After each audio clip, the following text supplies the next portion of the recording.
gave myself a little haircut this morning. Fun random facts. I've been cutting my own hair for like the last 12 years, basically since we moved to Colorado, but I always used to have to wear it in a bun for my chefing. The first time I did it, I remember thinking, well, worst case scenario, I go actually get my hair cut, but it's gonna be in a bun anyway, so whatever. And it worked out, so I guess I just never looked back. But sometimes it's just like, maybe what would it be like to go get my hair cut? But it's been a couple of weeks since I've filmed, and I really was just wanting to retreat a little bit. I feel like there's been a lot of fun things growing behind the scenes in the business that I wanted to focus on and pay attention to, and a lot of it's on the computer, so it wasn't really fun to show you anyway.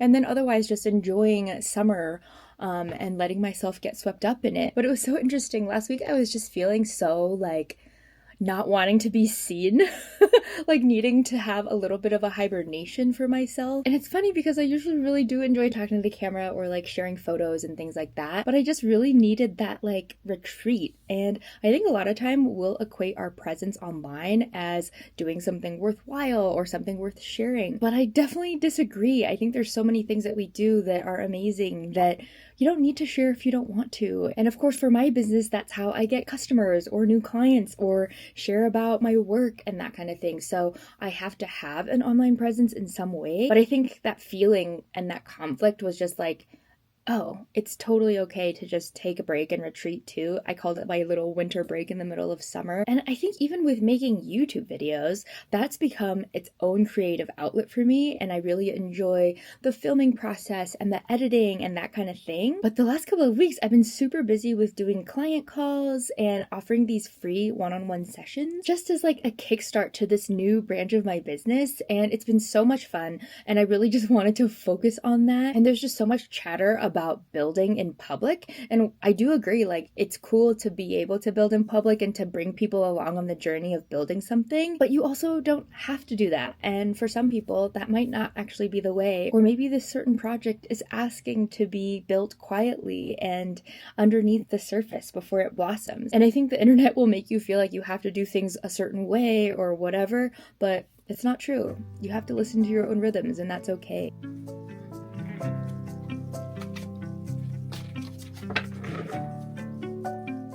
It's wild how different the world feels now from the summers when I was a kid. Growing up in the 90s, summers meant climbing trees, jumping on a pogo stick, getting covered in paint or mud or both, and we were just living. Nothing needed to be posted or captured, and I've been seeing this 90s summer or analog summer trend going around, and it kind of made me realize that that's exactly what I was craving, that feeling and that freedom of not being seen. And it kind of made me wonder, what would life and creativity look like if you didn't have to share it with anyone? If the only person you needed to show up for was yourself? And don't get me wrong, I think it's so amazing what we have available to us now and the opportunities that we get because of the internet. But at the same time, there's also so much magic in the time before and giving yourself that space from it too. It's so fun looking back on my prompts from last new moon and what's changed between then and now. In the last moon, I wrote a lot about just needing to release this anxiety of letting go of my chef business in order to build the coaching side and the mentorship side, and also just having more confidence in what I do, how I help, and being able to support the people that I want to support. And now, the coolest, craziest thing, I don't know if I even told you yet, but I officially have 2 clients, and I think by the end of this month I would have had 14 one-on-one calls. And I offered the free one-on-one calls this month because I just really wanted to get to meet and connect with more people and just practice almost my coaching style. And it's been so fun getting to connect with more people, to get to really utilize the skills that I've learned in helping people find more clarity in direction in what they want to do with their business, how to start a business, how to grow or align their business in a way that feels true to them. And it's just been so much fun. I've learned a lot as well in the process of just going and doing that work with all of these different people with their different businesses and different ideas. But it's just been so cool. But I've talked about this so much where in all of these like workshops and masterminds that I've even hosted, when it's a group, I always get so much energy from hearing people's stories and trying to help them dig deeper and get to the root of certain things. And it's something that I constantly am doing for myself with self-reflection. I have a business coach, I have a therapist, and all of that has really been this journey of personal growth that I also feel like is really part of this business growth and expansion and alignment. And anyway, I know it can sound super like, but at the same time, it's so real, or at least it feels real to me. And I don't know if you resonate with all of that stuff, but it is definitely something that for me in the last 2 years has really led me on this whole new trajectory that I feel so excited about. And it's so cool to finally see a lot of this stuff start coming to fruition. But that's a lot of what I've been working on the last couple of weeks, is just all of these client calls, creating my new portal. I spent a few days building this new client portal in Notion, and I'm really proud of it. And then Creative Camp happens in a little over 2 weeks. And so in this final push, it's a lot of working on the workshops and the masterminds that we're doing at camp and the creative activities. And it's been so much fun coming up with some games and activities for the camp. And I was trying to find like old photos of me at camp and thinking about all the crafts and activities I used to love to do as a kid. And I don't know if I ever shared this with you, but I was a camp counselor for 6 years. And for 2 of those years, I ran the camp as the assistant director. And it was just so much fun. And I think for a lot of us, if we have built a business out of our creative work, we kind of forget that there are so many crafty activities that we actually love that we can just do for fun and not have to think about selling. So it's been fun just going back and thinking about what those activities were for me and making it into an activity for camp.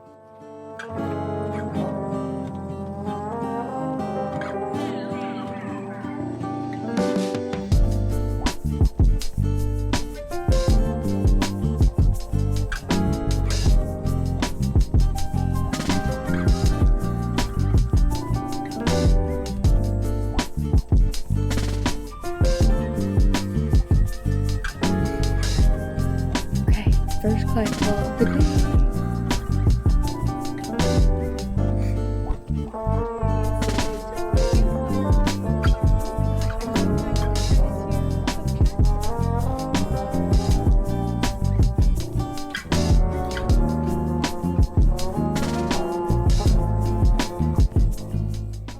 Okay, I've done 2 calls today, one soon, just having a little snack, salt and vinegar chips, obviously.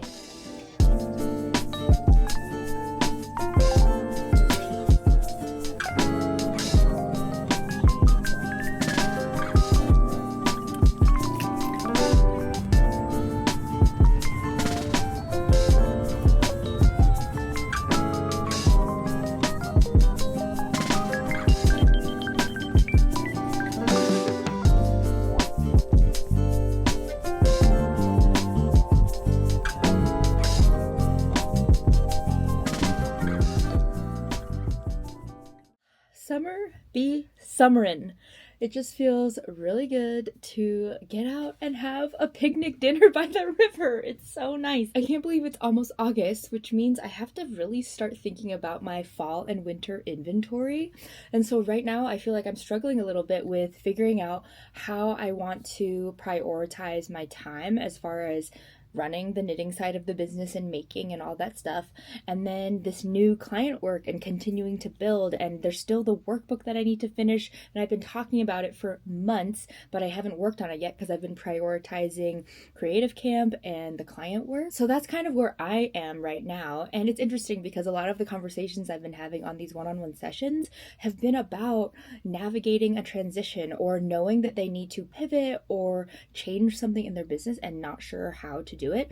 And so I guess in some way you're kind of watching me do this in real time if you've been watching the videos.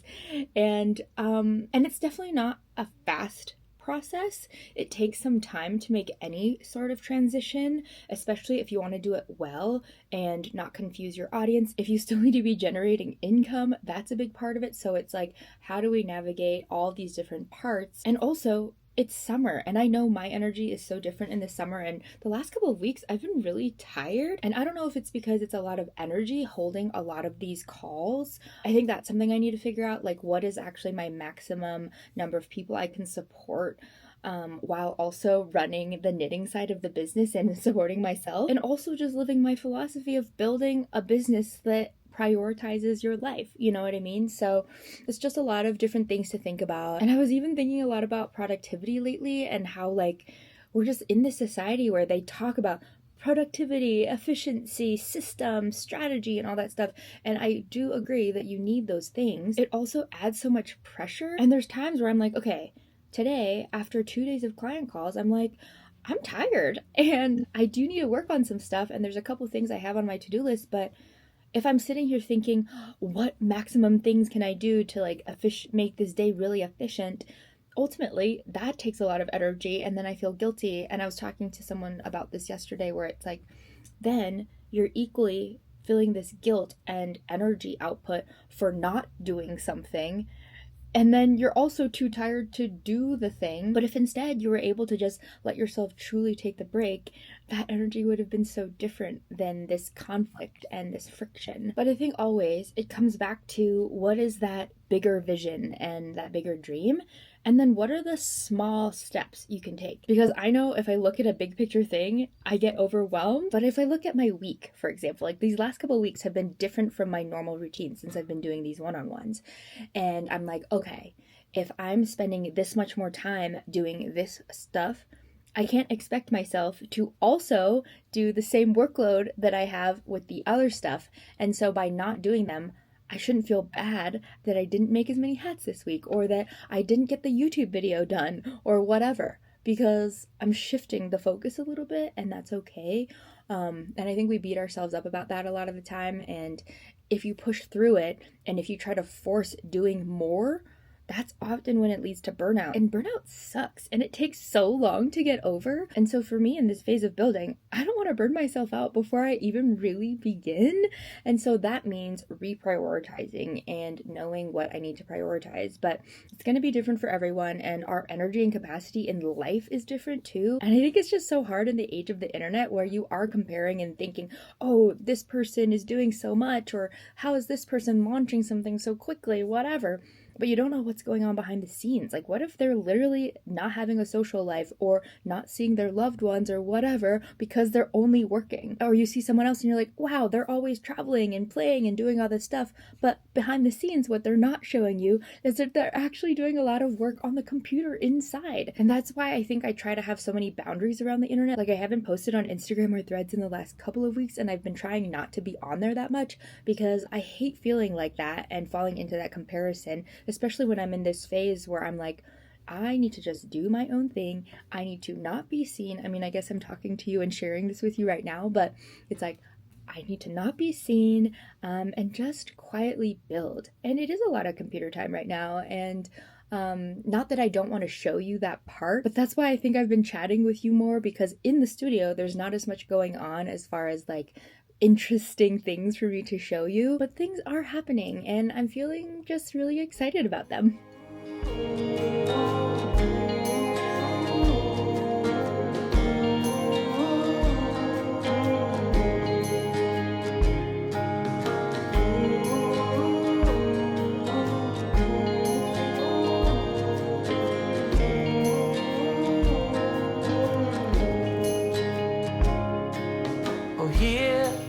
The ocean is near, where you dug a hole and buried my fear. And we scattered like trees, sometimes in line, but I'm down all the time. You wait, but still it's trouble by trouble by trouble by trouble too late. It's all trouble by trouble by trouble by trouble now.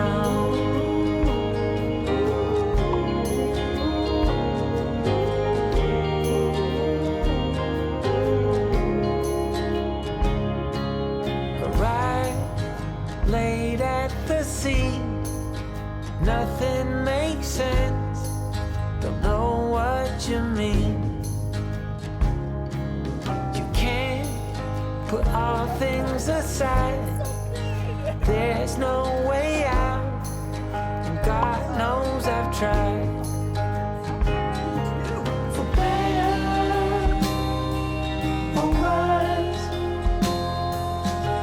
troubled by trouble by trouble by trouble. So save your tears, 'cause it's trouble by trouble by trouble by trouble now.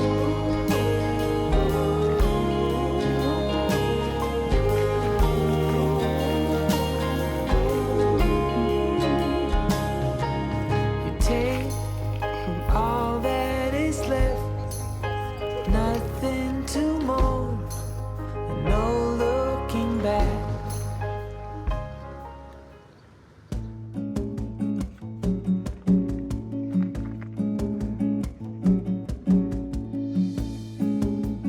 The huckleberries are ready.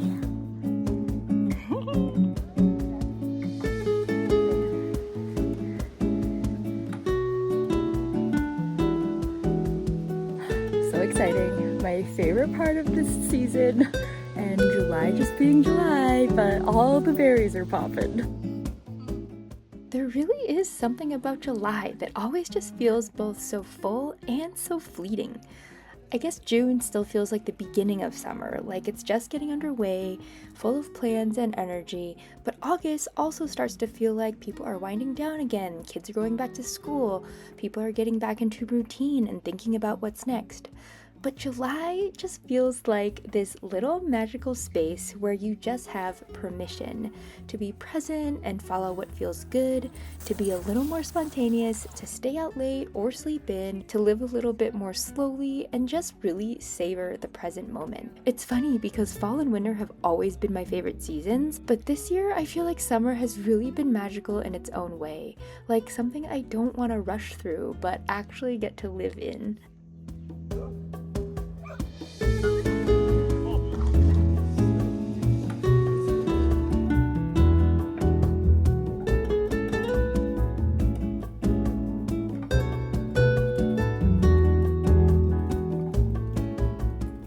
What a wild few weeks and amazing weekend, but I feel like this month has just flown by. And I've been thinking a lot about this concept of work-life balance and how we think of the word balance as this destination, but it's really more of a verb where we're always on this quest to rebalance. And that doesn't mean like you get to this destination of equilibrium.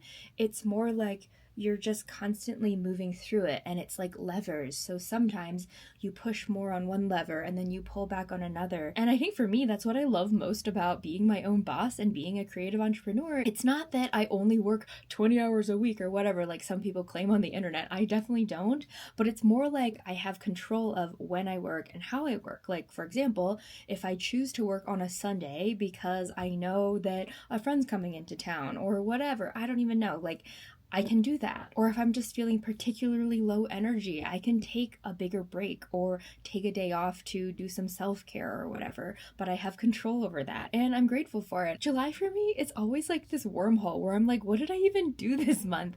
But it's so much fun, and there's this feeling of, oh, I didn't do that much in the business. But then when I look back on the month, I'm like, well, this month has been a lot of building and doing things quietly behind the scenes, and maybe it's not as exciting to show and to document, but what I have been able to do too is really enjoy the month with all of these outdoor activities or social things or people visiting. And we had a lot of visitors this month. I feel like almost every weekend there was someone visiting or some friends in town that I hadn't seen, and so it's like wanting to just give space to hang out with them and to do fun things, or whether that's on the weekend or midweek, but just doing all of that. And so I haven't even recorded a lot of it because a lot of it's just wanting to be more present and intentional, and not saying that when I am recording I'm not doing that, but you know, it just changes the vibe a little bit. But I just keep talking to myself like, you know, it's just July being July. And I think there's this song that was viral on Instagram a few years ago that was like, just let July be July, and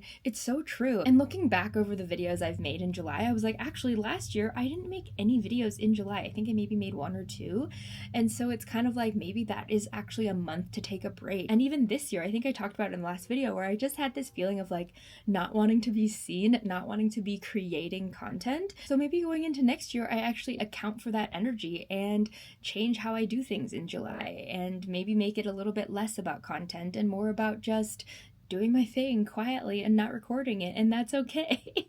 So I don't know, I've just been really excited about how all of this coaching and mentorship has been shaping up and doing all of these free sessions. And then starting in August, I will have my first real clients that I'm supporting. And also next week is Creative Camp. And so this month has also been a lot of behind the scenes planning and prep to put the final touches on Creative Camp and getting all the activities put together. And I can't believe it's finally here. We've been planning for it for months. So that's going to be really fun. And I will definitely be taking you along on that journey. But with it being almost August, I really have to dial in my inventory plan. I also need to get my collections figured out for fall and winter and place orders for all of that yarn and the materials and stuff like that. And I have been working through my stash here, but I know that's not going to be enough. So in the next video, I think I'm going to share a little bit more of that. But anyway, thank you for coming along and being here on this journey. We're just letting July be July, and I will see you in the next video.